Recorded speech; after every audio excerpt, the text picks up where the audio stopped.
Okay, so here we have the box, master arm. Check all the buttons. Buttons are not in place. Master arm comes on. I have two indicating continuity. These are for the front.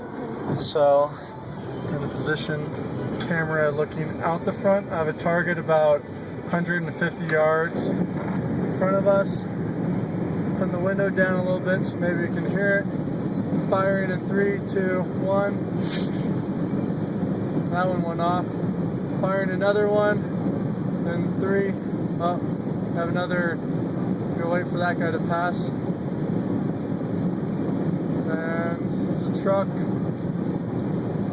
We'll see if.